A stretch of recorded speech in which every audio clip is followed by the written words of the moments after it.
જય હિન્દ વિદ્યાર્થી મિત્રો, કેમ છો બધા? કૌટિલ્ય લાઈવની ઓનલાઈન ચેનલમાં તમારા સૌનું હું હાર્દિક સ્વાગત કરું છું.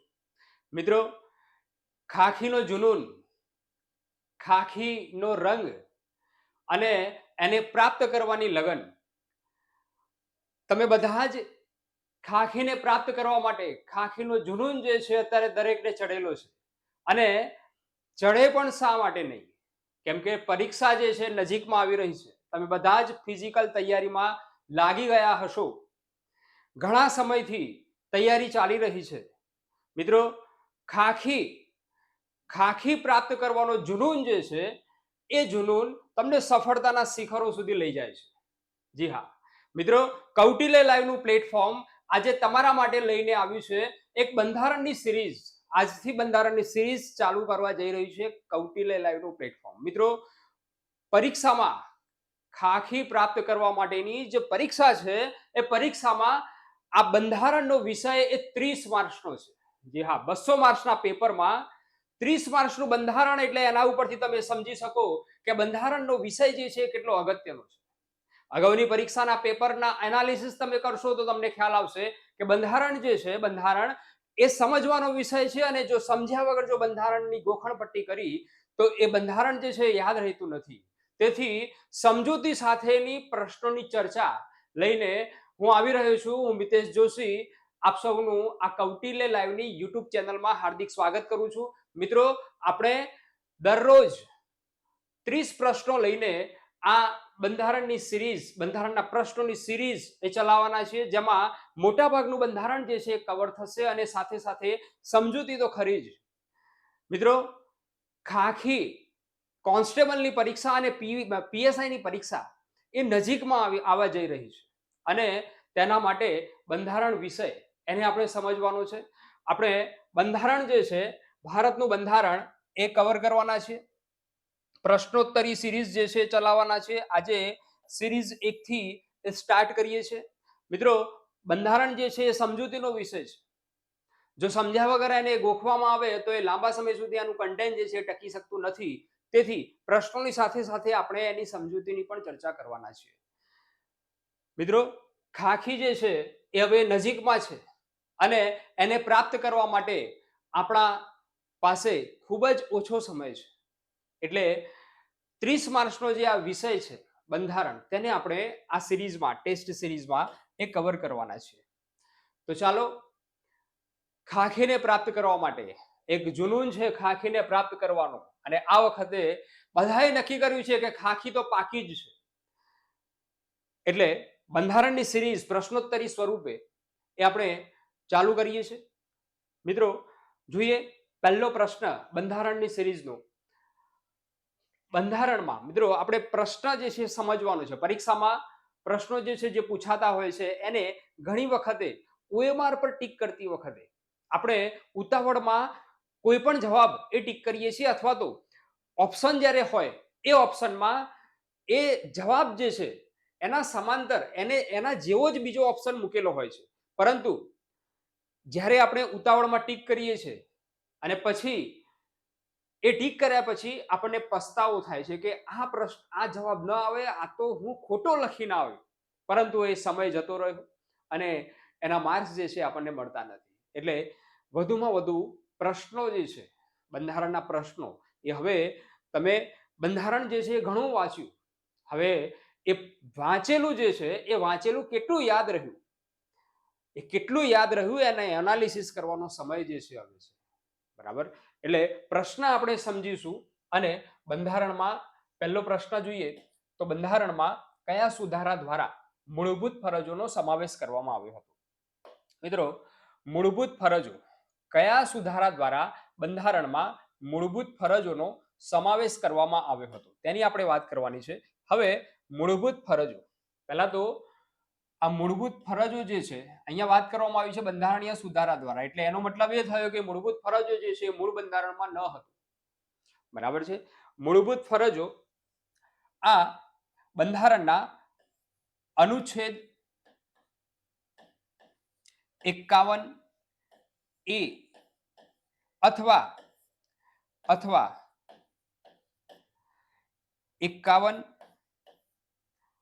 અ ગુજરાતીમાં આપેલું હોય તો મૂળભૂત ફરજો છે, ભાગ આવશે 4A અથવા અ, બરાબર છે. મૂળભૂત ફરજો. હવે મૂળભૂત ફરજો જે છે, અધિકારો અને ફરજો આપણને ખબર હોવી જોઈએ કે મૂળભૂત અધિકારો કોને કહેવાય અને ફરજો કોને કહેવાય. આ બંને એક સિક્કાની બે બાજુ છે. ભારતના બંધારણના ભાગ 3 માં 12 થી 35 અનુચ્છેદ જે છે એ મૂળભૂત અધિકારોના છે, ફંડામેન્ટલ રાઇટના છે, બરાબર. અને અહીંયા મૂળભૂત ફરજો પાછળથી ઉમેરવામાં આવેલી છે, મૂળ બંધારણમાં ન હતી. સ્વર્ણસિંહની અધ્યક્ષતામાં એક કમિટીની રચના કરવામાં આવી.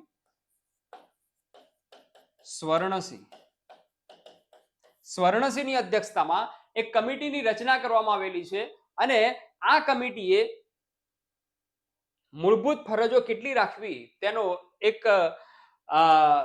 રિપોર્ટ સોંપ્યો સરકારને અને એ સરકાર દ્વારા આ મૂળભૂત ફરજો જે છે એ 42માં સુધારા દ્વારા એમાં ઉમેરવામાં આવી. 42મો સુધારો, મૂળભૂત ફરજો. સ્વર્ણસિંહની અધ્યક્ષતામાં સમિતિ રચાયેલી હતી, મૂળભૂત ફરજોની સમિતિ. ખાસ ધ્યાનમાં રાખવા જેવી બાબત છે મિત્રો. 42મો સુધારો એ વડાપ્રધાન હતા ઇન્દિરા ગાંધી. ઇન્દિરા ગાંધી જે છે એ વડાપ્રધાન હતા અને એમના સમયમાં આ 42મો સુધારો એ થયો હતો, બરાબર છે. અને આ 42મા સુધારા 1976 મુજબ એમાં મૂળભૂત ફરજોનો સમાવેશ કરવામાં આવ્યો હતો. મૂળભૂત ફરજો જે છે કેટલી છે? તો મૂળભૂત ફરજો જે છે એ કુલ 11 મૂળભૂત ફરજો છે. 11 મૂળભૂત ફરજો. અત્યારે હાલમાં 11 મૂળભૂત ફરજો જે છે એ છે, બરાબર.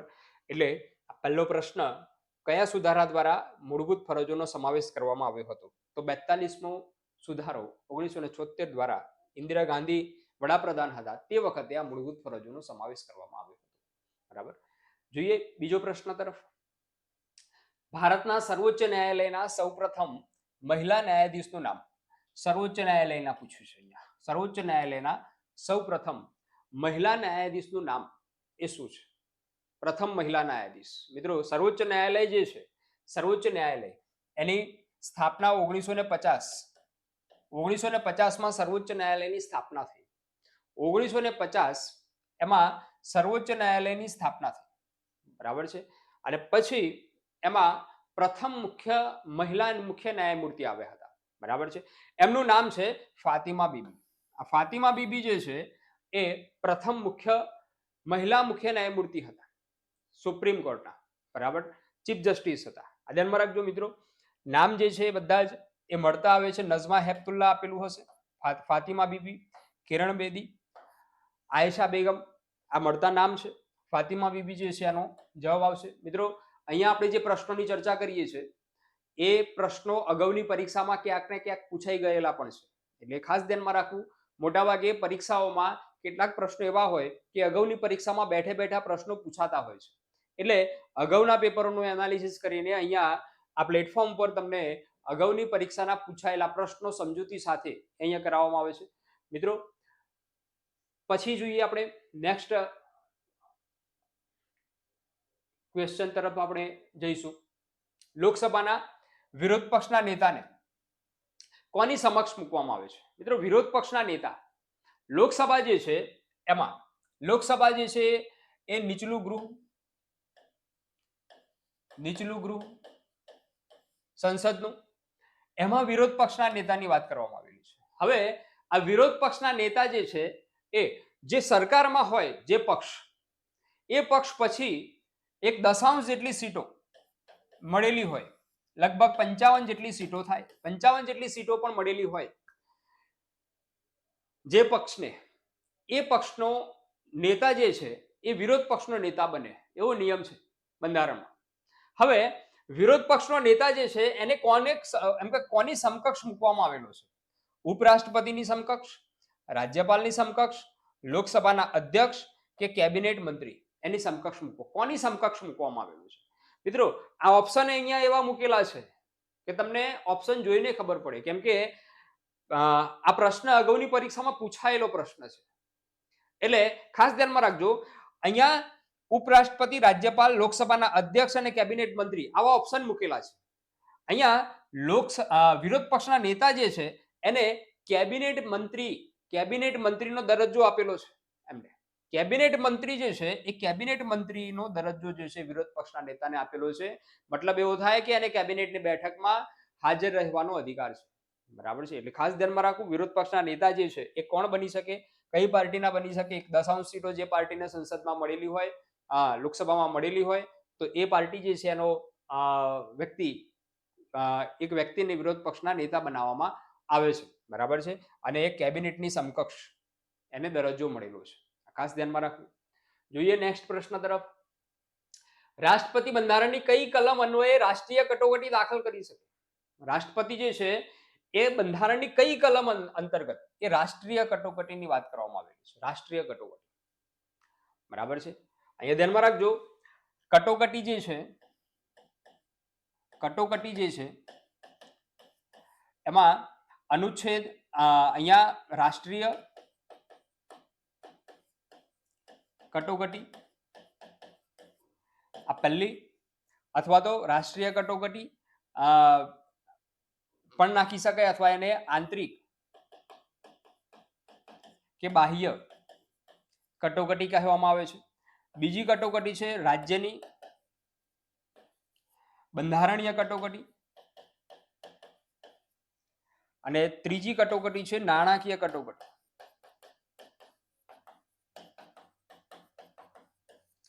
આ 3 પ્રકારની કટોકટી, રાષ્ટ્રીય કટોકટી, આંતરિક બાહ્ય કટોકટી, રાજ્યની બંધારણીય કટોકટી, નાણાકીય કટોકટી, આ 3 પ્રકારની કટોકટી છે. બરાબર છે. એમાં તમારે ધ્યાનમાં રાખવાનું છે, અહીંયા આ 3 કટોકટી જે છે એ 3 કટોકટી બાબતે 352, 356 અને 360. બરાબર છે. 352 અનુચ્છેદ 352 અંતર્ગત રાષ્ટ્રીય કટોકટી, આંતરિક બાહ્ય કટોકટી આવશે. રાજ્યની બંધારણીય કટોકટી જે છે 356 અંતર્ગત આવશે, અને નાણાકીય કટોકટી જે છે 360 અંતર્ગત આવશે. બરાબર છે. એટલે અહીંયાનો જવાબ શું આવશે?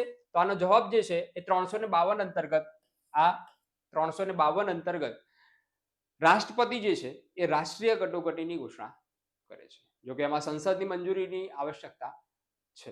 બરાબર. 5મો પ્રશ્ન. 1986 માં સુધારાયેલા 20 મુદ્દા કાર્યક્રમના પ્રણેતા. 20 મુદ્દા કાર્યક્રમ, મિત્રો સ્થાનિક સ્વરાજને લગતો આ પ્રશ્ન છે. 20 મુદ્દા કાર્યક્રમ. હવે 20 મુદ્દા કાર્યક્રમ જે છે એ સ્થાનિક સ્વરાજના વિષયો, 20 જેટલા વિષયો જે છે નક્કી કરવામાં આવ્યા, અને 20 જેટલા વિષયો જે છે એના ઉપર સ્થાનિક સ્વરાજ જે છે કાર્ય કરશે, અને 20 મુદ્દા કાર્યક્રમ જે છે ઘડવામાં આવ્યો. બરાબર છે. હવે આ 20 મુદ્દા કાર્યક્રમના પ્રણેતા કોણ હતા? બરાબર છે. 1986 માં આ 20 મુદ્દા કાર્યક્રમ જે છે ઘડવામાં આવ્યો, અને આ કાર્યક્રમના પ્રણેતા જે છે એ રાજીવ ગાંધીના સમયમાં 20 મુદ્દા કાર્યક્રમના પ્રણેતા જે છે રાજીવ ગાંધી છે, અને એ રાજીવ ગાંધીએ 20 મુદ્દા કાર્યક્રમ આપ્યો તો 20 જેટલા મુદ્દાઓ નક્કી કર્યા હતા, અને સ્થાનિક સ્વરાજ્યની સંસ્થાઓ જે છે એ 20 મુદ્દાઓ પર કાર્ય કરશે, અને 20 મુદ્દા કાર્યક્રમની એક કમિટી પણ બનાવવામાં આવી હતી જિલ્લા કક્ષાએ. બરાબર છે. એટલે આ ધ્યાનમાં રાખજો, રાજીવ ગાંધી એ 20 મુદ્દા કાર્યક્રમના પ્રણેતા છે. ક્લિયર? ત્યાર પછી જોઈએ કઈ સાલમાં ભારતને પ્રાંતિક સ્વરાજ પ્રાપ્ત થયું? પ્રાંતિક સ્વરાજ અંગ્રેજોની જ્યારે સરકાર હતી, બ્રિટનની સરકાર હતી, એ વખતે ભારતને જુદા જુદા સ્વરૂપમાં બ્રિટિશરોએ ઘડીને બંધારણ આપ્યું હતું. બંધારણ ભારતીયોનું હતું, પરંતુ ઘડાતું હતું બ્રિટિશરો દ્વારા, અને એ વખતે કોંગ્રેસ દ્વારા જુદી જુદી માંગો જે છે થતી હતી. બંધારણ સભાની પણ માંગ થઈ હતી, એ વખતે આંશિક સ્વરાજની પણ માંગ થઈ હતી, પૂર્ણ સ્વરાજની પણ માંગ થઈ હતી, સ્થાનિક સ્વરાજની પણ માંગ થઈ હતી. બરાબર છે. જુદી જુદી માંગો જે છે થતી રહી હતી. હવે એમાં અહીંયા વાત છે પ્રાંતિક સ્વરાજ જે છે પ્રાપ્ત થયું. પ્રાંતિક સ્વરાજ એટલે પ્રાંતોનું સ્વરાજ, રાજ્યોનું સ્વરાજ, પ્રાંતોનું સ્વરાજ. બરાબર છે. એની વાત છે અહીંયા. હવે પ્રાંતિક સ્વરાજ જે છે ક્યારે પ્રાપ્ત થયું? 1933, 1935, 1934, 1937. ક્યારે પ્રાપ્ત થયું? મિત્રો આ અહીંયા 1935 જે છે એની સાલ એ આવશે 1935. હવે 1935 એટલે ભારત શાસન અધિનિયમન. ભારત શાસન અધિનિયમન. આ ભારત શાસન અધિનિયમન જે છે 1935 માં આવ્યું. આ ભારત શાસન અધિનિયમન જે છે એ અંગ્રેજો દ્વારા બનાવેલું અંગ્રેજોનું છેલ્લું બંધારણ. અને આનો અમલ ક્યાં સુધી ચાલ્યો? તો અત્યારે હાલનું બંધારણ ન ઘડાયું ત્યાં સુધી આ અધિનિયમન મુજબ દેશનો વહીવટ જે છે ચાલતો હતો. અને આ અધિનિયમન મુજબ સ્થાનિક સ્વરાજ જે છે ભારતને પ્રાપ્ત થયું. પ્રાંતિક સ્વરાજ જે છે ભારતને પ્રાપ્ત થયું હતું. બરાબર છે. એટલે જવાબ આવશે 1935 નો અધિનિયમ. ત્યાર પછી જોઈએ નેક્સ્ટ. ભારતમાં રાષ્ટ્રપતિ અને ઉપરાષ્ટ્રપતિ બંને ગેરહાજર હોય ત્યારે રાષ્ટ્રપતિની ફરજો કોણ બજાવે છે? સામાન્ય રીતે ભારતને બંધારણમાં રાષ્ટ્રપતિ અને ઉપરાષ્ટ્રપતિ આ બંને પદ છે. રાષ્ટ્રપતિ જે છે એ દેશનો પ્રથમ નાગરિક છે. સંસદનું એક અંગ છે રાષ્ટ્રપતિ. પરંતુ અનિવાર્ય સંજોગોના કારણે રાષ્ટ્રપતિ ન હોય તો તેની ફરજો અદા કરવા માટે ઉપરાષ્ટ્રપતિની વ્યવસ્થા કરવામાં આવેલી છે. ઉપરાષ્ટ્રપતિ હોય. પરંતુ ઘણી વખત એવું બને કે રાષ્ટ્રપતિ પણ ન હોય અને ઉપરાષ્ટ્રપતિ પણ ન હોય. રાષ્ટ્રપતિ પણ ન હોય અને ઉપરાષ્ટ્રપતિ પણ ન હોય તો એ વખતે રાષ્ટ્રપતિની ફરજો કોણ બજાવે? ઓપ્શનમાં છે વડાપ્રધાન, બી ઓપ્શનમાં છે લોકસભાના અધ્યક્ષ, સી ઓપ્શનમાં છે સર્વોચ્ચ અદાલતના મુખ્ય ન્યાયમૂર્તિ અને ડી ઓપ્શનમાં છે ગૃહપ્રધાન. શું જવાબ આપશો મિત્રો? આવા કોણ રાષ્ટ્રપતિની ફરજો જે છે અદા કરશે? બરાબર મિત્રો, તમારા પ્રશ્નોના જવાબો જે છે નીચે કોમેન્ટ બોક્સમાં પણ તમે લખી શકો. ઘણા વિદ્યાર્થીઓના રિવ્યુ પણ મારે આવે છે અને અહીંથી જવાબ પણ એ આપવામાં આવે છે. મિત્રો નીચે કોમેન્ટ બોક્સમાં કોમેન્ટ પણ કરી શકો તમે આ પ્રશ્ન જે છે જોઈને. શું જવાબ આવશે આનો? બરાબર છે. વડાપ્રધાન બજાવે, લોકસભાના અધ્યક્ષ બજાવે કે સર્વોચ્ચ અદાલતના મુખ્ય ન્યાયમૂર્તિ બજાવે કે ગૃહપ્રધાન બજાવે? બરાબર છે મિત્રો, જ્યારે રાષ્ટ્રપતિ અને ઉપરાષ્ટ્રપતિ બંને ન હોય, ગેરહાજર હોય, એ વખતે રાષ્ટ્રપતિનો પદભાર જે છે એ સર્વોચ્ચ અદાલતના મુખ્ય ન્યાયમૂર્તિ બજાવે છે. મુખ્ય ન્યાયમૂર્તિ. સર્વોચ્ચ અદાલતના મુખ્ય ન્યાયમૂર્તિ જે છે રાષ્ટ્રપતિની ફરજો અદા કરશે. હવે તમને એમ થાય કે સાહેબ આવું ક્યારે બનેલું હોય છે? ખરું બનેલું છે ભૂતકાળમાં? રાષ્ટ્રપતિએ ન હોય અને ઉપરાષ્ટ્રપતિએ ન હોય આવું બનેલું છે? હા બનેલું છે ભાઈ, આવું બનેલું છે. 1969 માં રાષ્ટ્રપતિ પણ ન હતા અને ઉપરાષ્ટ્રપતિ પણ ન હતા. એ વખતે રાષ્ટ્રપતિનો પદભાર તત્કાલીન સુપ્રીમ કોર્ટના ચીફ જસ્ટિસ મોહમ્મદ હિદાયતુલ્લાહ જે છે એમણે રાષ્ટ્રપતિનો પદભાર સંભાળ્યો હતો. એમ હિદાયતુલ્લાહ. આવું બનેલું છે એક વખત. બરાબર. એટલે અહીંયા ખાસ ધ્યાનમાં રાખજો, સર્વોચ્ચ અદાલતના મુખ્ય ન્યાયમૂર્તિ જે છે એમનો પદભાર સંભાળતા હોય છે. ઓકે, જોઈએ નેક્સ્ટ ક્વેશ્ચન. ભારતીય સંઘના ઉપરાષ્ટ્રપતિની ચૂંટણી એ કોણ કરે છે? ભારતીય સંઘના ઉપરાષ્ટ્રપતિની ચૂંટણી, અહીંયા ઉપરાષ્ટ્રપતિની ચૂંટણીની વાત કરવામાં આવેલી છે. કોણ કરે છે ઉપરાષ્ટ્રપતિની ચૂંટણી? મિત્રો ફટાફટ કોમેન્ટ બોક્સમાં જવાબ આપશો. ઉપરાષ્ટ્રપતિની ચૂંટણી જે છે એ કોણ કરે છે? બરાબર. રાજ્યસભાના સભ્યો કરે છે, લોકસભાના સભ્યો કરે છે, પાર્લામેન્ટના બંને ગૃહના સભ્યો કરે છે અને પાર્લામેન્ટ અને વિધાનસભાના સભ્યો કરે છે. ઘણી વખતે પરીક્ષામાં પ્રશ્ન ભારે કરવા માટે અંગ્રેજી શબ્દ પણ આપેલો હોય છે મિત્રો, એટલે જોડે જોડે આપણને અંગ્રેજી શબ્દ પણ ખબર હોવી જોઈએ. બરાબર છે. પાર્લામેન્ટ એટલે સંસદ. બરાબર છે. સંસદના બંને ગૃહના સભ્યો. બરાબર છે. લોકસભાના સભ્યો, રાજ્યસભાના સભ્યો અને પાર્લામેન્ટ અને વિધાનસભાના સભ્યો. કોણ કરશે ચૂંટણી જે છે? બરાબર. વિચારો આનો જવાબ જે છે શું આવશે? બરાબર. શું રાજ્યસભાના સભ્યો જ કરે આની ચૂંટણી? લોકસભાના સભ્યો ખાલી એકલા કરે કે પાર્લામેન્ટના બંને ગૃહના સભ્યો કરે? અહીંયા જવાબ આવશે મિત્રો પાર્લામેન્ટના બંને ગૃહના સભ્યો જે છે એ કરે છે. એટલે કે લોકસભા અને રાજ્યસભા આ બંને ગૃહના સભ્યો જે છે એ ઉપરાષ્ટ્રપતિની ચૂંટણી કરે. ઉપરાષ્ટ્રપતિની ચૂંટણી આ બંને ગૃહના સભ્યો બંને ગૃહના બધા જ સભ્યો બરાબર, બધા જ સભ્યો કરે. બધા જ સભ્યો મીન્સ કે ચૂંટાયેલા અને પસંદગી પામેલા બધા જ સભ્યો. કેમ કે રાજ્યસભા હોય તો ત્યાંમાં 12 સભ્યો જે છે પસંદગી પામેલા હોય છે. તો એ 12 સભ્યો જે છે એ પણ ઉપરાષ્ટ્રપતિની ચૂંટણીમાં મત આપે છે. રાષ્ટ્રપતિની ચૂંટણીમાં એ મત આપતા નથી, પરંતુ ઉપરાષ્ટ્રપતિની ચૂંટણીમાં મત આપે છે બધા જ સભ્યો. આ ધ્યાનમાં રાખજો. લોકસભામાં 2 એંગ્લો ઇન્ડિયન જો હોય તો એ પણ મત આપશે. એ રાષ્ટ્રપતિની ચૂંટણીમાં મત નહીં આપે, પણ ઉપરાષ્ટ્રપતિની ચૂંટણીમાં મત આપે છે. બરાબર, એટલે ખાસ ધ્યાનમાં રાખવાનું છે. જવાબ આવશે પાર્લામેન્ટના બંને ગૃહના બધા જ સભ્યો જે છે એ ઉપરાષ્ટ્રપતિને ચૂંટી કાઢે છે. બરાબર, ખાસ ધ્યાનમાં રાખજો. ત્યાર પછી જોઈએ નેક્સ્ટ ક્વેશ્ચન તરફ જઈએ. કયા ગૃહના અધ્યક્ષની ચૂંટણી એ થતી નથી? કયું ગૃહ એવું છે કે જેના અધ્યક્ષની ચૂંટણી થતી નથી? લોકસભા, રાજ્યસભા, વિધાનસભા કે એક પણ નહીં? કયા ગૃહની ચૂંટણી થતી નથી? મિત્રો ફટાફટ વિચારો, કોમેન્ટ બોક્સમાં જવાબ આપશો. કયા ગૃહની ચૂંટણી જે છે એ થતી નથી? કયો ઓપ્શન આવશે? એ, બી, સી કે ડી? બરાબર, ચલો પહેલા વિચારીએ. લોકસભાની વાત છે તો લોકસભા જે છે એના અધ્યક્ષ અને ઉપાધ્યક્ષ હોય. બરાબર, અધ્યક્ષ અને ઉપાધ્યક્ષ હોય છે. તો અધ્યક્ષ અને ઉપાધ્યક્ષની ચૂંટણી થાય છે લોકસભાની.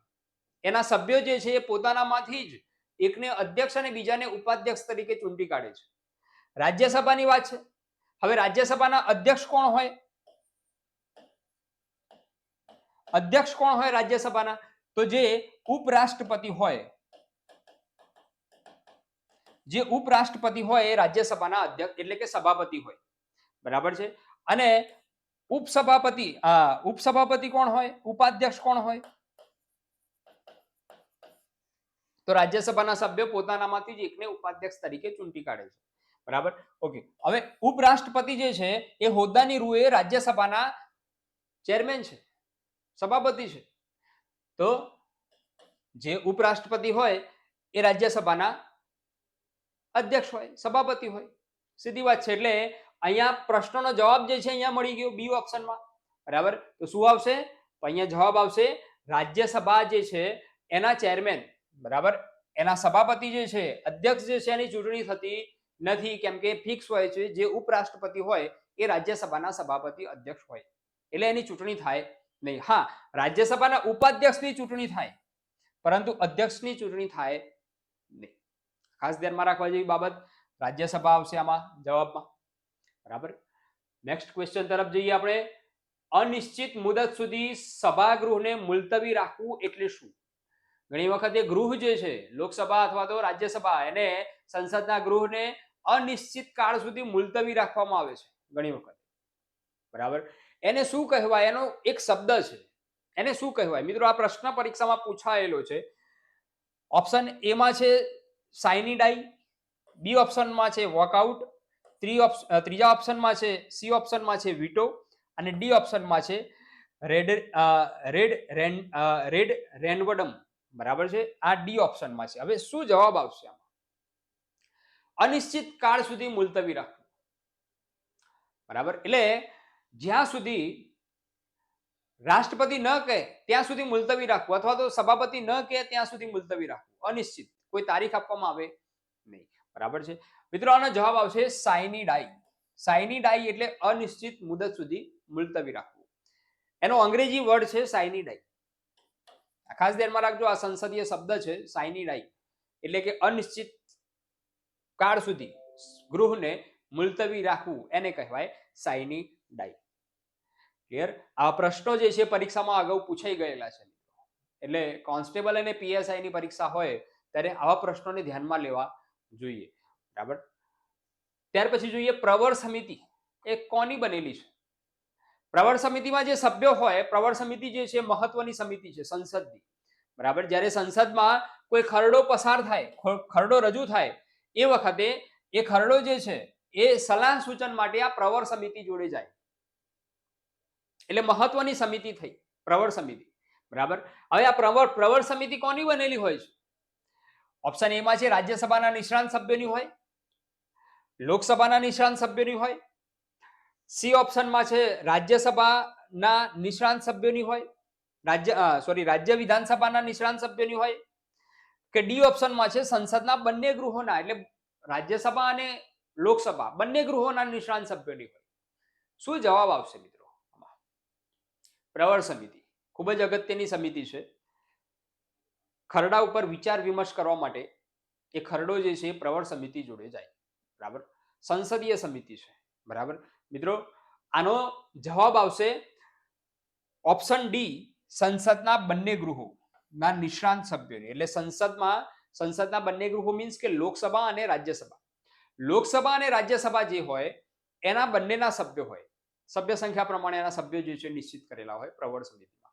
બરાબર, એટલે સંસદમાં કોઈ ખરડો રજૂ થાય પછી પ્રવર સમિતિ જોડે જાય. સંસદમાં પહેલા 3 વખતનું વાંચન થાય, એ પછી એ પ્રવર સમિતિ જોડી જાય. એમાં સલાહ સૂચનો, એમાં સુધારા વધારા હોય તો એ પ્રવર સમિતિ જે છે એમાં સૂચનો કરે. પછી એ પાછો જે તે મંત્રી જોડે જાય અને પછી એમાં જો સુધારા વધારા કરવા જેવા લાગતા હોય મંત્રીને તો એ સુધારા વધારા કરીને ફરીથી પાછું રજૂ થાય. બરાબર, અને ફરીથી એ સંસદના બંને ગૃહોમાં પાછા રજૂ થઈને એ પસાર થાય ને પછી રાષ્ટ્રપતિની સહી થાય, પછી એ ખરડો કાયદાનું સ્વરૂપ ધારણ કરે. આ એની પ્રોસેસ છે. એમાં આ પ્રવર સમિતિ એ બહુ મહત્વની સંસદીય સમિતિ છે. એ સંસદના બંને ગૃહોના નિષ્ણાંત સભ્યોની બનેલી હોય છે. નિષ્ણાંત સભ્યો અનુભવી સભ્યોની બનેલી હોય. ક્લિયર? જોઈએ આગળ નેક્સ્ટ ક્વેશ્ચન. ભારતના બંધારણ પ્રમાણે ભારત એક ખાલી જગ્યા છે. ભારતના બંધારણ પ્રમાણે, અહીંયા બંધારણ પ્રમાણે વાત કરવામાં આવેલી છે. ભારત એક ખાલી જગ્યા છે. શું છે મિત્રો? અહીંયા કેટલાક અંગ્રેજી શબ્દો છે. કેટલી વખતે જો આની જગ્યાએ જો ગુજરાતી શબ્દો આપેલા હોય તો આપણને જવાબ શોધવો ખૂબ જ સરળ બને છે. પરંતુ પ્રશ્ન સરળ હોય પરંતુ એના ઓપ્શન જે છે એ પ્રશ્નને ભારે કરતા હોય. એટલે પરીક્ષામાં ઘણી વખતે કેટલાક એવા શબ્દો હોય એના અંગ્રેજી વર્ડ પણ ધ્યાનમાં રાખવા જરૂરી બને છે. અંગ્રેજી શબ્દ છે અહીંયા ફેડરેશન. બી ઓપ્શનમાં છે યુનિટરી સ્ટેટ, સી ઓપ્શનમાં છે યુનિયન સ્ટેટ અને ડી ઓપ્શનમાં છે કોફેડરેશન સ્ટેટ. બરાબર, શું જવાબ આવશે? બરાબર છે. હવે અહીંયા ભારત એક, અહીંયા બંધારણ પ્રમાણે ભારત એક, અહીંયા ભારત એક જે છે એ અનુચ્છેદ 1માં સ્પષ્ટ કરેલું છે. અનુચ્છેદ 1માં શું સ્પષ્ટ કરેલું છે? ભારત અર્થાત ઇન્ડિયા. ભારત અર્થાત ઇન્ડિયા એ રાજ્યોનો બનેલો સંઘ છે. શું છે ભાઈ? રાજ્યોનો બનેલો સંઘ છે. એ અનુચ્છેદ 1 ભાગ 1 માં આપેલું છે. રાજ્યોનો બનેલો સંઘ છે.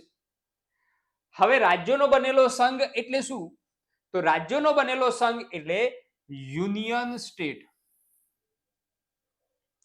રાજ્યો છે ભારતમાં, એક સંઘ સરકાર છે એટલે કે કેન્દ્ર સરકાર છે અને એની નીચે રાજ્યો બનેલા છે. પરંતુ એ રાજ્યો કેવા છે? તો યુનિયન સ્ટેટ છે. એમાંથી કોઈ પણ રાજ્ય જે છે એ અલગ થઈ શકતું નથી ભારત સંઘથી ક્યારેય પણ. યુનિયન સ્ટેટ કહેવાય એને, યુનિયન સ્ટેટ, રાજ્યોનો બનેલો સંઘ.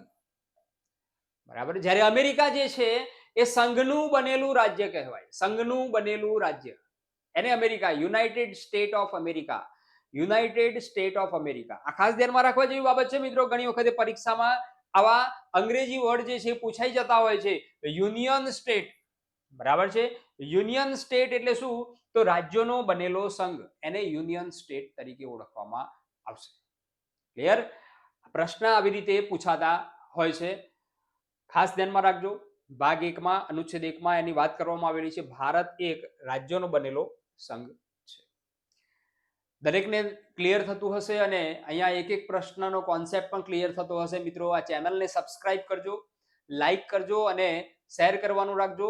આપણે આ સિરીઝ જે છે બંધારણના પ્રશ્નોની એ ચલાવવાના છીએ અને એનાથી ખૂબ જ લાભ થશે. આપણે અગાઉની પરીક્ષાના પ્રશ્નો જે છે એ પણ કવર કરવાના છે. એટલા માટે આ ચેનલને સબસ્ક્રાઇબ કરજો, શેર કરજો અને લાઈક કરજો. બરાબર, જોઈએ આગળ નેક્સ્ટ ક્વેશ્ચન તરફ જઈએ. મિલકતના મૂળભૂત અધિકારને દૂર કયા વડાપ્રધાનના કાર્યકાળમાં કરવામાં આવ્યો? મિલકતનો અધિકાર. હવે અહીંયા પાછા મૂળભૂત અધિકારો આવે. મૂળભૂત અધિકારો. હવે અહીંયા મૂળભૂત અધિકારોની વાત કરવામાં આવી છે. મૂળભૂત અધિકારો. હવે મૂળભૂત અધિકારો જે છે એ ભાગ 3 અનુચ્છેદ 12 થી 35 માં આપવામાં આવેલા છે. ભાગ 3 12 થી 35 મૂળભૂત અધિકારો, ફંડામેન્ટલ રાઈટ, મૂળભૂત અધિકારો. બરાબર છે. હવે આ મૂળભૂત અધિકારો કેટલા છે? તો મૂળભૂત અધિકારો એ મૂળ બંધારણમાં 7 હતા, પરંતુ હાલના બંધારણમાં હાલમાં 6 મૂળભૂત અધિકારો છે. કેટલા? 6 મૂળભૂત અધિકારો છે. એક મૂળભૂત અધિકાર કયો દૂર કરવામાં આવ્યો છે? તો મિલકતના મૂળભૂત અધિકારને દૂર કરવામાં આવ્યો છે. એક મૂળભૂત અધિકારને દૂર કરવામાં આવ્યો છે. મિલકતનો મૂળભૂત અધિકાર, સંપત્તિનો મૂળભૂત અધિકાર એ દૂર કરવામાં આવ્યો છે. અને આ મૂળભૂત અધિકાર જે હતો, છઠ્ઠો મૂળભૂત અધિકાર, જે આ મિલકતનો મૂળભૂત અધિકાર જે હતો, એ અનુચ્છેદ 31 માં હતો. 31 માં મિલકતનો અધિકાર.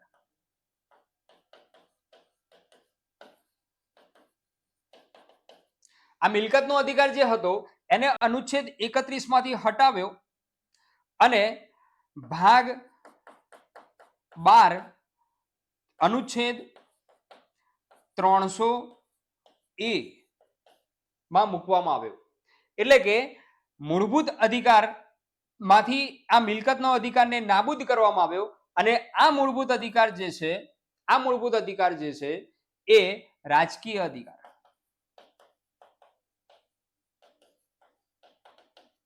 રાજકીય અધિકાર જે છે તેમાં મૂકવામાં આવ્યો. બરાબર છે. ક્યાં મૂકવામાં આવ્યો છે? 300A. પણ કયા સુધારા દ્વારા? તો આ જે છે એ 44માં સુધારા 1978. 44મો સુધારો રજૂ થયો 1978માં. બરાબર છે. આ ધ્યાનમાં રાખજો. અને એ વખતે સરકાર કોની હતી? તો ભાઈ જવાહરલાલ નહેરુની ના, રાજીવ ગાંધીની ના, ઇન્દ્રકુમાર ગુજરાલની ના, તો મોરારજી દેસાઈની સરકાર જે છે એ આવશે. મોરારજી દેસાઈ. બરાબર છે. ઇમરજન્સી બાદ જે ચૂંટણી થઈ અને એમાં મોરારજી દેસાઈ જે છે વડાપ્રધાન બન્યા હતા. પ્રથમ ગુજરાતી વડાપ્રધાન મોરારજી દેસાઈ. એ પહેલા તેઓ નાણાપ્રધાન પણ હતા. બરાબર છે. નાણાપ્રધાન રહી ચૂક્યા છે. 8 વખત નાણાં બજેટ રજૂ કર્યું હતું મોરારજી દેસાઈ. બરાબર છે. પ્રથમ ગુજરાતી વડાપ્રધાન મોરારજી દેસાઈ. ગુજરાતની સુરતની સીટ ઉપરથી ચૂંટાઈ આવ્યા હતા મોરારજી દેસાઈ. બરાબર છે. ગુજરાતી પ્રથમ ગુજરાતી વડાપ્રધાન તરીકે એ છે. બરાબર છે. અને એમને આ મિલકતનો અધિકાર જે છે એ નાબૂદ કર્યો હતો. ખાસ ધ્યાનમાં રાખજો મિત્રો. આ માહિતી જે છે, વધારાની માહિતી, એ ખાસ ધ્યાનમાં રાખજો. જોઈએ આગળ. Next question. ભારતના પ્રથમ મહિલા મુખ્ય ચૂંટણી કમિશનર કોણ હતા? ભારતના પ્રથમ મહિલા મુખ્ય ચૂંટણી કમિશનર. બરાબર. ઘણી વખતે ચૂંટણી કમિશનર જે છે, પ્રથમ ચૂંટણી કમિશનર કોણ હતા એ કોમન પ્રશ્ન છે, પરંતુ મહિલા ચૂંટણી કમિશનરની વાત છે. સરોજિની નાયડુ, સુચિતા કૃપલાણી, VS રમાદેવી કે નઝમા હેપતુલ્લા? બરાબર છે. હવે આ સરોજિની નાયડુ છે. સરોજિની નાયડુ જે છે, હિન્દની બુલબુલ, ગાંધીજીના સત્યાગ્રહોમાં જેમણે અગત્યનો ફાળો આપ્યો, સરોજિની નાયડુ. આ સરોજિની નાયડુ જે છે હિન્દની બુલબુલ તરીકે ઓળખાય છે. સરોજિની નાયડુ. બરાબર છે. સુચિતા કૃપલાણી. સુચિતા કૃપલાણી જે છે એ ભારતના પ્રથમ મહિલા રાજ્યપાલ હતા ઉત્તર પ્રદેશના. મુખ્યમંત્રી હતા ઉત્તર પ્રદેશના. બરાબર છે. ભારતના પ્રથમ મહિલા મુખ્યમંત્રી સુચિતા કૃપલાણી. હવે VS રમાદેવી અને નઝમા હેપતુલ્લા. બરાબર છે. તો આનો જવાબ આવશે VS રમાદેવી. VS રમાદેવી જે છે એ ભારતના પ્રથમ મહિલા ચૂંટણી કમિશનર હતા. બરાબર. ખાસ ધ્યાનમાં રાખવા જેવી બાબત મિત્રો. આગળ જોઈએ. જો ભારતના વડાપ્રધાન રાજ્યસભાના સભ્ય હોય તો શું થાય? નીચે ઓપ્શન આપેલા છે. જો ભારતના વડાપ્રધાન એ રાજ્યસભાના સભ્ય હોય, મિત્રો વડાપ્રધાન એ સંસદ એટલે સંસદના કોઈ પણ એક ગૃહનો સભ્ય હોવો જોઈએ. કાં તો લોકસભાનો સભ્ય હોય કાં તો રાજ્યસભાનો સભ્ય હોય, કોઈ પણ એક ગૃહનો સભ્ય હોવો જોઈએ. પરંતુ બંને ગૃહની સત્તાઓ એ જુદી જુદી છે. એટલે ભારતના વડાપ્રધાન જો રાજ્યસભાના સભ્ય હોય તો શું થાય? બરાબર છે. ઓપ્શન વાંચીએ. 6 માસમાં લોકસભામાં ચૂંટાઈ આવવું પડે. લોકસભામાં ચૂંટાઈ આવવું પડે 6 મહિના. બજેટ પર લોકસભામાં બોલી ન શકે. બરાબર. બજેટ પર તે માત્ર રાજ્યસભામાં જ બોલી શકે. અને અવિશ્વાસની દરખાસ્તમાં પોતાની તરફેણમાં મત ન આપી શકે. મિત્રો આનો તમે આવા વિધાનોવાળા ઓપ્શન જ્યારે હોય એ વખતે શાંતિથી આ પ્રશ્ન એ સમજીને ઓપ્શન શાંતિથી વાંચવાની જરૂર હોય છે. બરાબર. હવે ઘણી વખતે આવા પ્રશ્નો સોલ્વ કરતી વખતે ધ્યાનમાં એ રાખવાનું છે કે અહીંયા ભારતના વડાપ્રધાન રાજ્યસભાના સભ્ય હોય તો સાચું ખોટું પૂછ્યું નથી તો શું થાય એ ધ્યાનમાં રાખવાનું છે. બરાબર છે. એટલે આની આગળની લીટી કઈ જોઈન્ટ થાય અહીંયા એ ધ્યાનમાં રાખવાનું છે. હવે પહેલા આપણે વિચારીએ 6 માસમાં લોકસભામાં ચૂંટાઈ આવવું પડે તો એ તો અયોગ્ય છે. કેમ કે વડાપ્રધાન બનવા માટે કોઈ પણ એક ગૃહનું સભ્ય હોવું જરૂરી છે. એટલે એ તો આવે નહીં. બજેટ પર લોકસભામાં બોલી ન શકે. અહીંયા ન શકે છે. ના ભાઈ, બોલી શકે. આ તો વડાપ્રધાન બજેટ પર લોકસભામાં બોલી શકે. અને જો લોકસભાનો સભ્ય હોય વડાપ્રધાન તો રાજ્યસભામાં પણ બોલી શકે. બંને ગૃહમાં બોલી શકે. બરાબર છે. બજેટ પર તે માત્ર રાજ્યસભામાં જ બોલી શકે. ના, એવું નથી. બંને ગૃહમાં બોલી શકે. બજેટ પર લોકસભામાં પણ બોલી શકે અને રાજ્યસભામાં બોલી શકે. બરાબર. ત્રીજો અહીંયા ડી ઓપ્શન છે, અવિશ્વાસની દરખાસ્તમાં પોતાની તરફેણમાં મત ન આપી શકે. બરાબર. હવે તમને ખબર હોવી જોઈએ અવિશ્વાસનો પ્રસ્તાવ જે છે, અવિશ્વાસની દરખાસ્ત જ્યારે રજૂ થાય, અવિશ્વાસનો પ્રસ્તાવ જે છે એ માત્ર લોકસભામાં જ રજૂ થાય. ક્યાં થાય? લોકસભામાં. રાજ્યસભામાં રજૂ ન થાય. કારણ કે સરકાર જે છે એ લોકસભાને જવાબદાર છે. બરાબર. લોકસભા ગૃહને જવાબદાર છે સરકાર. એટલે અવિશ્વાસની દરખાસ્ત માત્ર લોકસભામાં રજૂ થાય. હવે અહીંયા વિચારો તમે કે વડાપ્રધાન જો રાજ્યસભાનો સભ્ય હોય તો માત્ર લોકસભામાં જ અવિશ્વાસનો પ્રસ્તાવ રજૂ થાય છે. તો સીધી વાત છે કે લોકસભામાં જ રજૂ થાય તો એ લોકસભામાં મત આપી શકે, માત્ર બોલી શકે ખરું. વડાપ્રધાન જે છે એ બોલી શકે ખરું પણ મત આપી શકે નહીં. મત તો વ્યક્તિ એ સંસદનો સભ્ય જે છે મત ક્યાં આપી શકે? તો એ જે ગૃહમાં ચૂંટાઈને આવ્યો છે તે ગૃહમાં જ મત આપી શકશે. બોલી શકશે ખરું પણ મત આપી શકશે નહીં. એટલે આનો જવાબ શું આવશે ભાઈ? તો આનો જવાબ જે છે ડી, અવિશ્વાસની દરખાસ્તમાં પોતાની તરફેણમાં મત આપી શકશે નહીં. એ આનો જવાબ આવશે. બરાબર. આવા વિચારવા લાયક પ્રશ્નો જે છે લાંબા ઓપ્શન વાળા એ પણ ઘણી વખતે પરીક્ષામાં પૂછાતા હોય છે. એટલા માટે એની પ્રેક્ટિસ કરવી એ ખૂબ જ જરૂરી છે. જોઈએ નેક્સ્ટ ક્વેશ્ચન તરફ. નીચેનામાંથી કયું યુગ્મ સાચું છે પૂછ્યું છે. સાચું છે અને સાચું નથી એવા પ્રશ્નો જે છે આવે જ્યારે એ વખતે ધ્યાનમાં રાખજો, સાચું છે અથવા સાચું નથી, છે પૂછ્યું છે કે નથી પૂછ્યું છે એના ઉપર આપણું કોન્સન્ટ્રેશન હોવું જોઈએ. બરાબર છે. કયું યુગ્મ સાચું છે એ શોધવાનું છે, ખોટું શોધવાનું નથી. બરાબર છે. હવે સાચું નથી આવું પૂછ્યું હોય, માની લો કે આની જગ્યાએ એવું પૂછ્યું હોય સાચું નથી, નીચેનામાંથી કયું યુગ્મ સાચું નથી, તો શું શોધવાનું છે? સાચું નથી જો પૂછ્યું હોય, કયું યુગ્મ સાચું નથી, તો આપણે જે નથી જે છે અહીંયા નથી જે આપ્યું હોય એના ઉપર જ કોન્સન્ટ્રેટ કરવાનું. જે સાચું છે એને છોડી દેવાનું છે અને જે સાચું નથી તે આપણો જવાબ આવે. બરાબર છે. એટલે કન્ફ્યુઝ થવાની કોઈ જરૂર નથી. અહીંયા સાચું છે પૂછ્યું છે તો આપણે સાચું જ શોધવાનું છે. બરાબર છે. બંધારણ સુધારાની પ્રક્રિયા. બંધારણમાં જુદા જુદા સ્ત્રોતો જે છે એ લેવામાં આવ્યા છે. બંધારણના જુદા જુદા વિષયો જુદા જુદા દેશના બંધારણમાંથી લેવામાં આવ્યા છે. એને લગતું આ યુગ્મ છે. બંધારણમાં સુધારાની પ્રક્રિયા એ જાપાનના બંધારણમાંથી લેવામાં આવી છે. શું આ સાચું છે? ના ભાઈ, આ સાચું નથી, ખોટું છે. બરાબર. અહીંયા સાચું શું છે એ શોધવાનું છે, ધ્યાનમાં રાખજો. તો આ ખોટું છે એટલે આ જવાબ નહીં આવે. મૂળભૂત અધિકારો બ્રિટનમાંથી લેવામાં આવ્યા છે. શું આ સાચું છે? ના ભાઈ, ખોટું છે આ તો, એટલે આને ધ્યાનમાં લેવાનું નથી, આ આપણો જવાબ નહીં આવે. સંયુક્ત યાદીનો ખ્યાલ ઓસ્ટ્રેલિયાના બંધારણમાંથી લેવામાં આવ્યો છે. શું આ સાચું છે? તો હા સાચું છે. કટોકટી રશિયાના બંધારણમાંથી લેવામાં આવી છે. શું આ સાચું છે? ના ભાઈ, આ સાચું નથી. કટોકટી જે છે તો જર્મનીમાંથી લીધેલી છે. મૂળભૂત અધિકારો જે છે અમેરિકાના બંધારણમાંથી લીધેલા છે. બંધારણમાં સુધારાની પ્રક્રિયા જે છે દક્ષિણ આફ્રિકાના બંધારણમાંથી લીધેલી છે. બરાબર. અહીંયા શું આવ્યું? તો માત્ર એક જ જવાબ આવ્યો સાચું છે. કયો આવશે? સંયુક્ત યાદીનો ખ્યાલ ઓસ્ટ્રેલિયાના બંધારણમાંથી લીધેલો છે. ખાસ ધ્યાનમાં રાખજો, કેન્દ્ર અને રાજ્યની સંયુક્ત યાદી. બરાબર છે, ધ્યાનમાં રાખજો. એનો ખ્યાલ જે છે એ ઓસ્ટ્રેલિયાના બંધારણમાંથી લીધેલો છે. તો એ સાચું છે, તો એનો જવાબ આવશે સી. ક્લિયર? Next question. ચૂંટણીમાં ઉભેલા ઉમેદવારની ડિપોઝિટ ક્યારે જપ્ત થાય? ડિપોઝિટ ક્યારે જપ્ત થાય ભાઈ? ચૂંટણીમાં ઉમેદવાર ઉભો રહ્યો છે અને ઉમેદવારે ડિપોઝિટ જે છે, ડિપોઝિટ પેટે આરબીઆઈ માં રકમ જમા કરાવવી પડે, પરંતુ એની ડિપોઝિટ જપ્ત થાય કયા સંજોગોમાં જપ્ત થાય? તો અહીંયા છે કુલ મતના 1/3 મત ન મળે તો, કુલ મતના 1/4 મત ન મળે તો, કુલ મતના 1/6 મત ન મળે તો, કે કુલ મતના 1/10 મત ન મળે તો. બરાબર. આનો જવાબ આવશે મિત્રો 1/6 મત જો ન મળે ઉમેદવારને તો એની ડિપોઝિટ જે છે જપ્ત કરવામાં આવે છે. એ ડિપોઝિટ પરત મળતી નથી.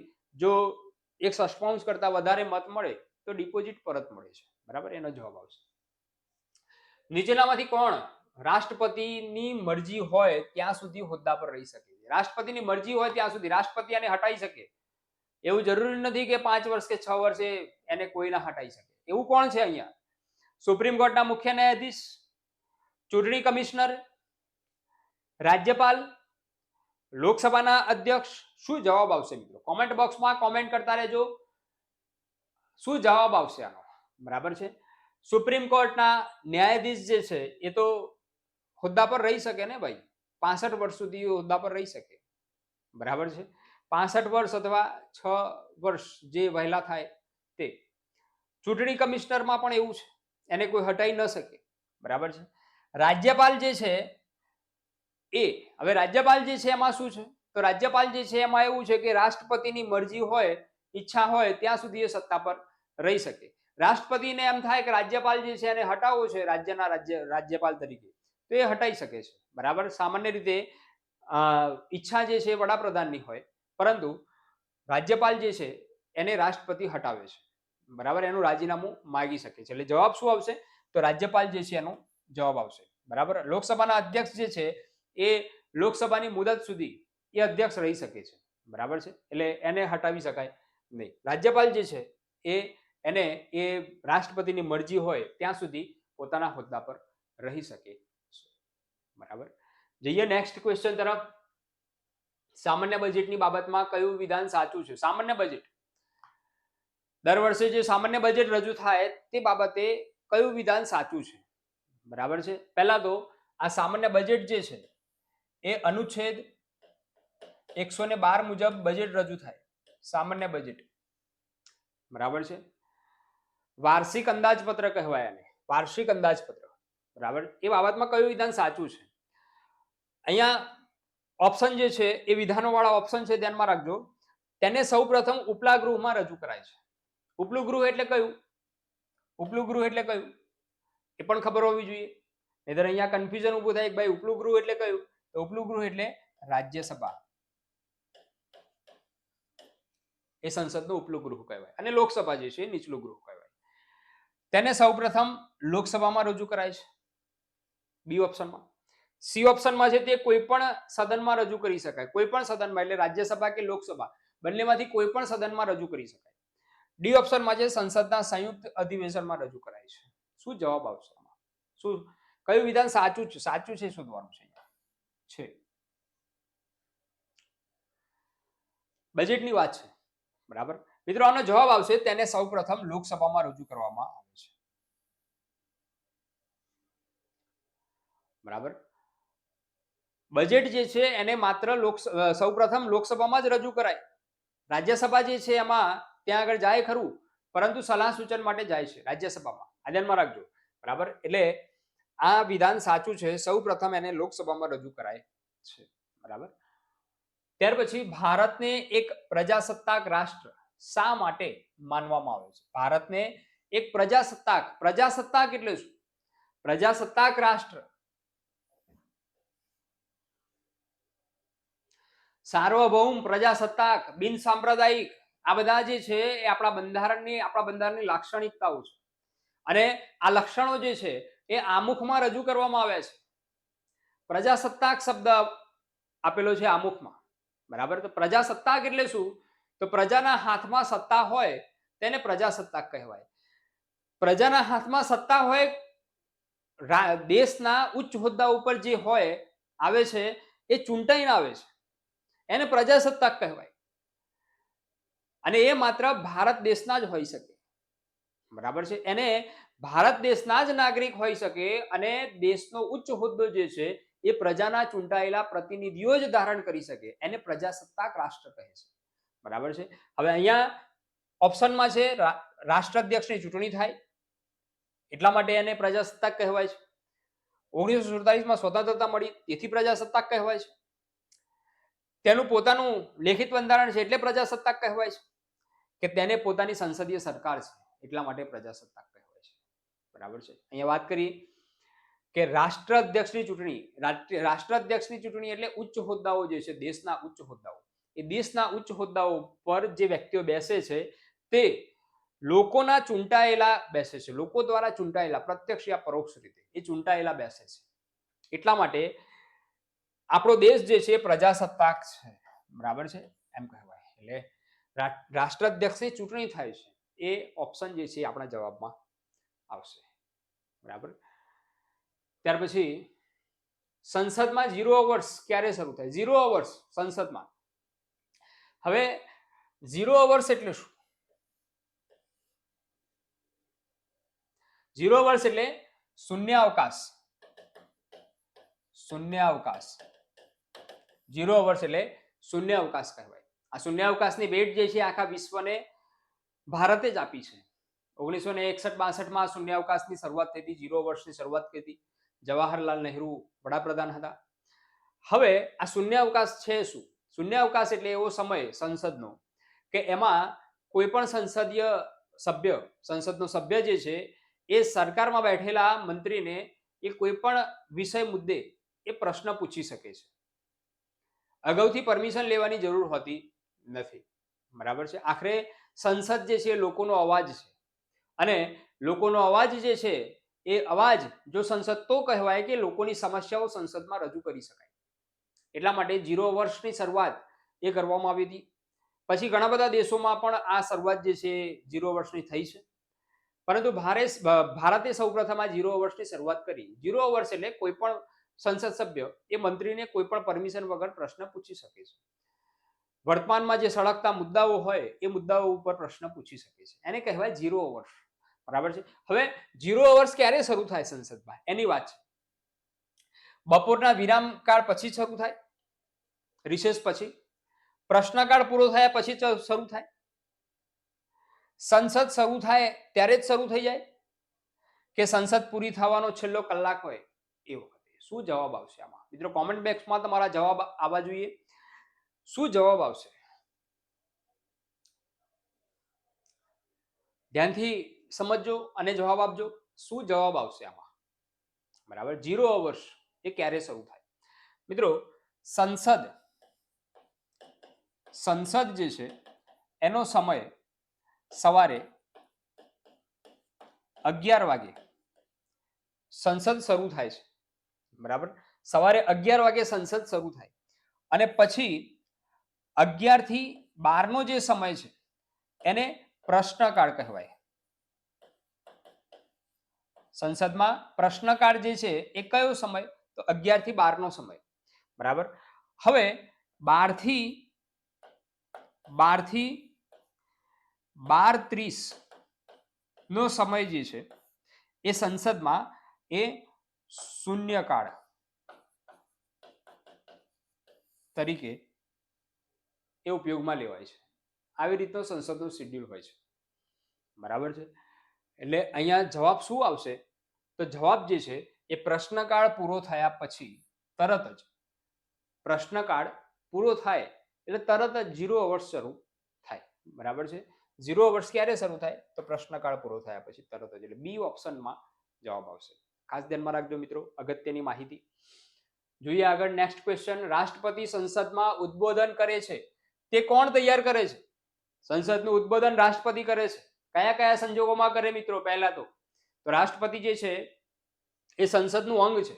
સંસદના 3 અંગો રાષ્ટ્રપતિ, રાજ્યસભા અને લોકસભા એ સંસદના 3 અંગો છે. અને રાષ્ટ્રપતિ સંસદનું અંગ હોવાના નાતે સંસદમાં એ ઉદ્બોધન કરવા માટે આવે છે. કયા સંજોગોમાં આવે છે? જ્યારે વર્ષનું પહેલું સત્ર, એનો પહેલો દિવસ હોય એ વખતે રાષ્ટ્રપતિ જે છે સંબોધન કરે છે. જ્યારે નવી લોકસભાનું સર્જન થાય, 5 વર્ષ પૂરા થયા પછી નવી લોકસભાનું સર્જન થાય ત્યારે એનું પહેલું સત્ર હોય એ વખતે રાષ્ટ્રપતિ સંબોધન કરે છે. અને ક્યારેક અનિવાર્ય સંજોગોમાં સંસદના સંયુક્ત સત્ર બોલાવવામાં આવે ત્યારે એ રાષ્ટ્રપતિ જે છે સંસદમાં પોતાનું ઉદ્બોધન કરે છે. હવે જ્યારે રાષ્ટ્રપતિ સંસદમાં પોતાનું ઉદ્બોધન કરે એ વખતે વાંચન કરતા હોય છે.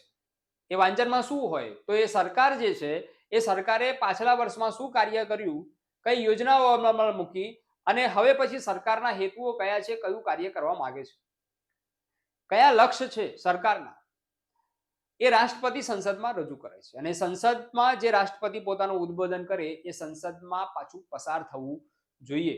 જો પસાર ન થાય તો સરકારે રાજીનામું આપી દેવું પડે. એ રાષ્ટ્રપતિનું સંબોધન જે છે એનું એટલું મહત્વ હોય છે. એ કોણ તૈયાર કરે છે?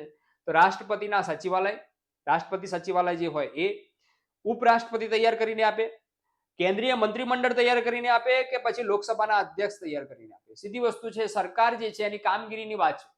તો સરકારની કામગીરી જે છે એના લેખાજોખ કોણ આપી શકે? સરકારે કેટલું કામ કર્યું અને હવે પછી શું કામ કરવા માંગે છે એ કોણ કહી શકે? તો સીધી વાત છે ભાઈ, કેન્દ્રીય મંત્રીમંડળ. આ કેન્દ્રીય મંત્રીમંડળ જે છે એ રાષ્ટ્રપતિનું ઉદ્બોધન જે છે તૈયાર કરે છે અને એમાં સરકારના હેતુઓ આપેલા હોય છે. બરાબર? એટલે આવશે કેન્દ્રીય મંત્રીમંડળ જે છે એ તૈયાર કરશે રાષ્ટ્રપતિનું ઉદ્બોધન. ખાસ ધ્યાનમાં રાખવા જેવી બાબત. ત્યાર પછી જોઈએ next question, casting vote. Casting vote એટલે શું?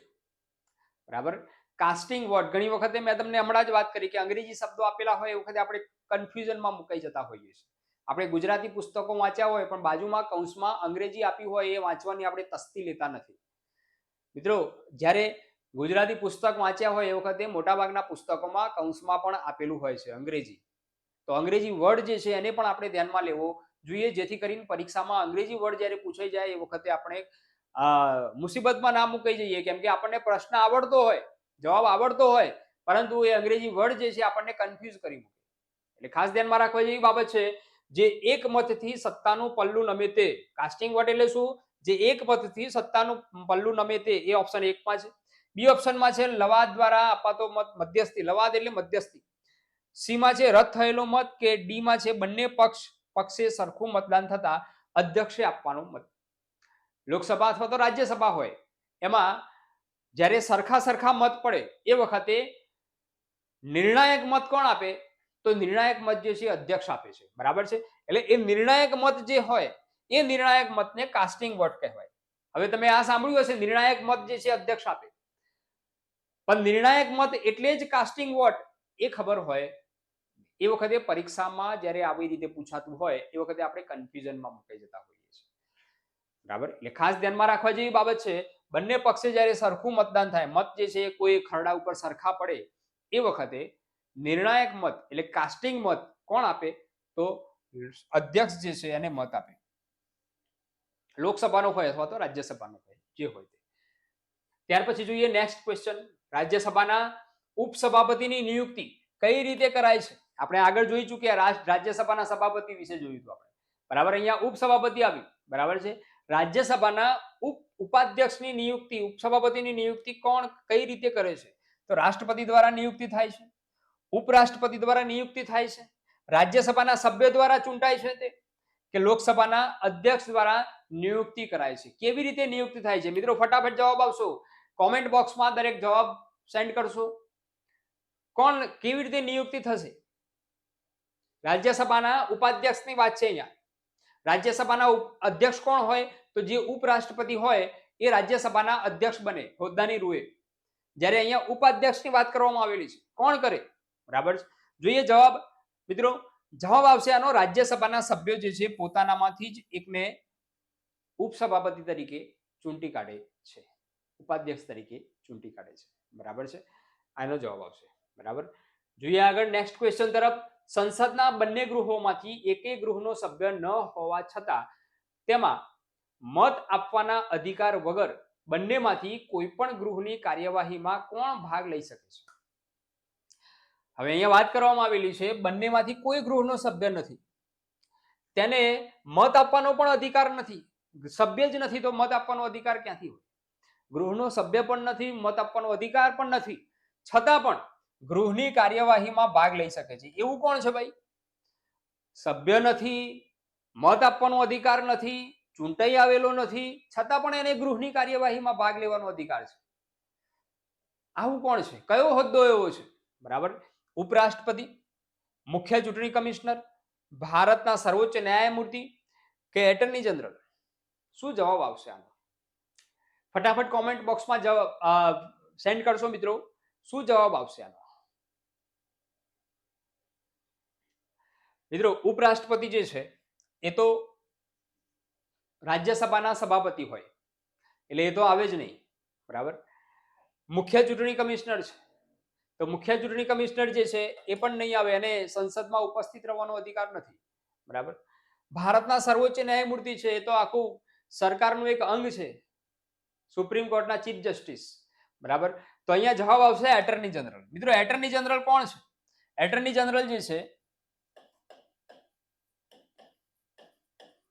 એટર્ની જનરલ જે છે એ અનુચ્છેદ 76 પ્રમાણે એટર્ની જનરલનું પદ છે. બરાબર છે, ભાગ 5.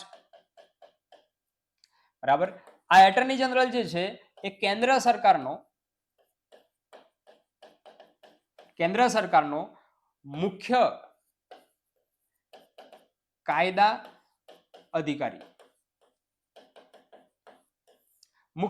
અધિકારી છે એટર્ની જનરલ.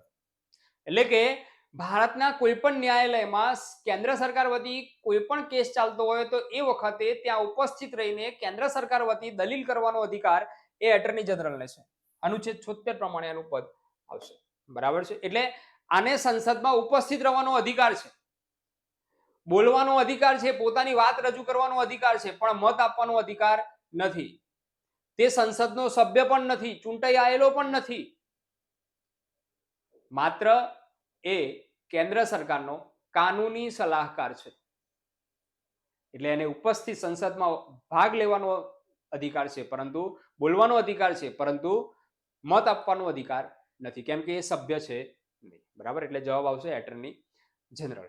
બરાબર. નેક્સ્ટ ક્વેશ્ચન તરફ જઈએ. સરકારિયા આયોગની રચના, સરકારિયા આયોગની વાત કરવામાં આવેલી છે. રચના શા માટે કરવામાં આવી હતી? સરકારિયા આયોગ. બરાબર. સરકારી આયોગની રચના જે છે શા માટે કરવામાં આવી હતી? મિત્રો આ આયોગ જે છે એ 1983માં સરકારી આયોગની નિયુક્તિ કરવામાં આવી હતી. 1983માં સરકારી આયોગની નિયુક્તિ કરવામાં આવી હતી. બરાબર છે. અને આ સરકારિયા જે છે એના અધ્યક્ષ હતા. બરાબર છે. સરકારિયા જે છે એના અધ્યક્ષ હતા. એટલે એની નિયુક્તિ શા માટે કરવામાં આવી હતી? રાષ્ટ્રપતિ અને રાજ્યપાલ વચ્ચેનો સંબંધ એની છણાવટ કરવા માટે, કેન્દ્ર રાજ્ય વચ્ચેના સંબંધની છણાવટ કરવા માટે, વડાપ્રધાન અને રાષ્ટ્રપતિના સંબંધની વાત છે અહીંયા, અને રાજ્યપાલ અને મુખ્યમંત્રીના સંબંધની વાત છે. બરાબર. શા માટે એની રચના કરવામાં આવી હતી? સરકારી આયોગ ખૂબ જ ફેમસ છે. બંધારણમાં સુધારા વધારા પણ આના આયોગની ભલામણના આધારે થયેલા છે. બરાબર. શા માટે નિયુક્તિ કરવામાં આવી? મિત્રો આ જે છે એ કેન્દ્ર રાજ્ય સંબંધ જે છે એનો રિપોર્ટ એ તૈયાર કરવા માટે આ સરકારી આયોગની રચના કરવામાં આવી હતી અને એને એક રિપોર્ટ જે છે એ કેન્દ્ર સરકારને સોંપ્યો હતો. બરાબર. એટલે આ આયોગ એ શેના સાથે સંબંધિત છે? સરકારી આયોગ તો કેન્દ્ર રાજ્ય સંબંધ અંગેના રિપોર્ટ માટે એ કેન્દ્ર સરકાર ને રિપોર્ટ એમનો સોંપ્યો હતો, સરકારી આયોગ. બરાબર છે. જોઈએ આગળ નેક્સ્ટ ક્વેશ્ચન. બંધારણ સભાએ બંધારણમાં નીચેનામાંથી કયો અનુચ્છેદ આંતરરાષ્ટ્રીય શાંતિ અને સુરક્ષાની વૃદ્ધિ માટે સમાવિષ્ટ કરેલ છે. બરાબર છે. આંતરરાષ્ટ્રીય શાંતિ અને સુરક્ષાની વૃદ્ધિ માટે એ રાખેલો છે, અહીંયા સમાવિષ્ટ કરેલ છે. બરાબર. હવે અહીંયા ઓપ્શન છે અનુચ્છેદ 51, અનુચ્છેદ 39, અનુચ્છેદ 44 કે અનુચ્છેદ 265. શું આવશે? બરાબર છે. જવાબ શું આવશે? આંતરરાષ્ટ્રીય શાંતિ અને સુરક્ષાની વૃદ્ધિ. બરાબર. હવે આ બધા જ અનુચ્છેદ જે છે એ થી સી સુધીના જે અનુચ્છેદ ઓપ્શનમાં છે. બરાબર. હવે અનુચ્છેદ 265 તો આવશે જ નહીં. અનુચ્છેદ એ થી સી ઓપ્શન એ થી સી સુધીમાં જે છે એને આપણે વિચારવાના છે. હવે 51, 39, 44 આ શું છે? તો આ રાજનીતિના માર્ગદર્શક સિદ્ધાંતો. ભાગ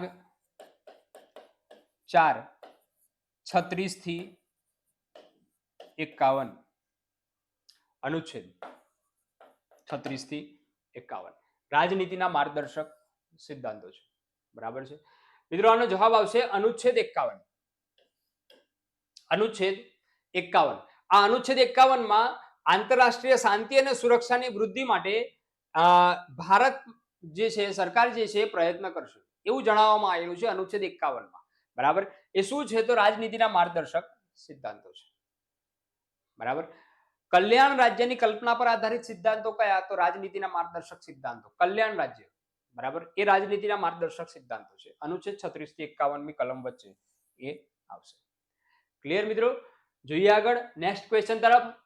નિયમિત બજેટ પસાર થાય તે પહેલા આગામી નાણાકીય વર્ષના અનુમાનિત ખર્ચ માટે સંસદ દ્વારા કરાતી વ્યવસ્થાને શું કહે છે? જ્યારે નાણાકીય બજેટ રજૂ થાય એ વખતે બજેટ રજૂ કરતા પહેલા હવે નેક્સ્ટ યર આવતા વર્ષ માટે અનુમાનિત ખર્ચ કેટલો છે સરકાર માટે એ રજૂ કરવામાં આવે છે સંસદમાં.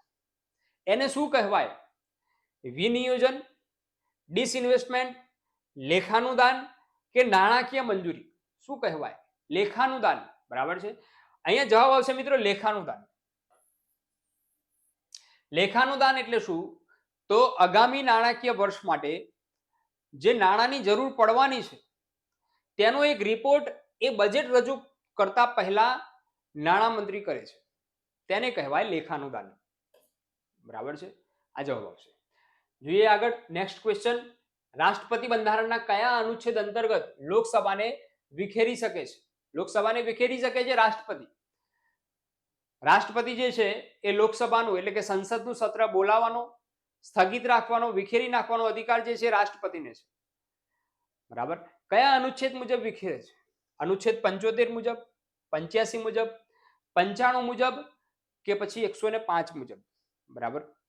અહીંયા ઘણી વખતે ખોટા જવાબ જ્યારે તમે ખોટા ઓપ્શન ધ્યાનમાં લો એ વખતે સાચા ઓપ્શનની નજીક વધારે જલ્દી જવાય. આ ખાસ ધ્યાનમાં રાખવું કોઈ પણ પરીક્ષામાં પ્રશ્ન સોલ્વ કરતી વખતે. હવે અનુચ્છેદ 75 મુજબ જે છે એ તો વડાપ્રધાન આવે છે એટલે એ તો આવશે જ નહીં, એટલે એ તો એક ઓપ્શન તો જતો રહ્યો. બરાબર છે. હવે આ ત્રણ જ વિચારવાના છે આપણે તો. બરાબર. હવે ત્રણ વિચારીએ તો સામાન્ય રીતે અહીંયા લોકસભાની વાત કરવામાં આવે. હવે લોકસભા જે છે એ અનુચ્છેદ 81 મુજબ લોકસભાની રચના થાય છે. એટલું જો ખબર હોય તો એના નજીકનો ઓપ્શન જે છે આપણને આવે. કદાચ એક્ઝેક્ટ ખબર ન હોય અને આપણે છેલ્લે ગેસ કરીને પણ ઉત્તર લખવાના હોય એ વખતે આપણને થોડી ઘણી જો માહિતી ખબર હોય તો આપણે એના નજીકનો ઉત્તર લખી શકીએ મિત્રો. બરાબર. આપણને એટલી ખબર હોય કે લોકસભા જે છે એ અનુચ્છેદ 81 મુજબ આવે અને રાજ્યસભા અનુચ્છેદ 80 મુજબ આવે. બરાબર. તો આનો જવાબ જે છે નજીકનો કયો આવ્યો? તો 85. અનુચ્છેદ 85 મુજબ રાષ્ટ્રપતિ લોકસભાને વિખેરી શકે છે. એકદમ સરળ. બરાબર. પણ એની આજુબાજુની માહિતી આપણને ખબર હોવી જોઈએ. પ્રશ્ન જે છે એની સોલ્વ કરવા માટેની એક ટેકનિક આપણને ખબર હોવી જોઈએ. બરાબર. ખાસ ધ્યાનમાં રાખજો. જઈએ નેક્સ્ટ ક્વેશ્ચન તરફ. બંધારણ સભાને વચગાળાની સંસદમાં કયા દિવસે બદલવામાં આવી? વચગાળાની સંસદમાં બદલવામાં આવી. આપણે અગાઉ કેબિનેટ મિશન યોજના અને બંધારણ સભા આનો એક વિડીયો જે છે આપણી યુટ્યુબ ચેનલમાં મૂકેલો છે, તમે બધાએ જોયો હશે. અને ન જોયો હોય તો હજી પણ જોઈ લેજો. ખૂબ જ અગત્યનો મુદ્દો, એની ચર્ચા આપણે કરેલી છે, વિસ્તારથી ચર્ચા કરેલી છે. મિત્રો અહીંયા આ પ્રશ્નની ચર્ચા આપણે એ વિડીયોમાં કરી હતી. બંધારણ સભા, આ બંધારણ સભાની રચના કરવામાં આવી હતી. શા માટે? તો બંધારણનું ઘડતર કરવા માટે. કયા મિશન અંતર્ગત? કેબિનેટ મિશન અંતર્ગત. 1986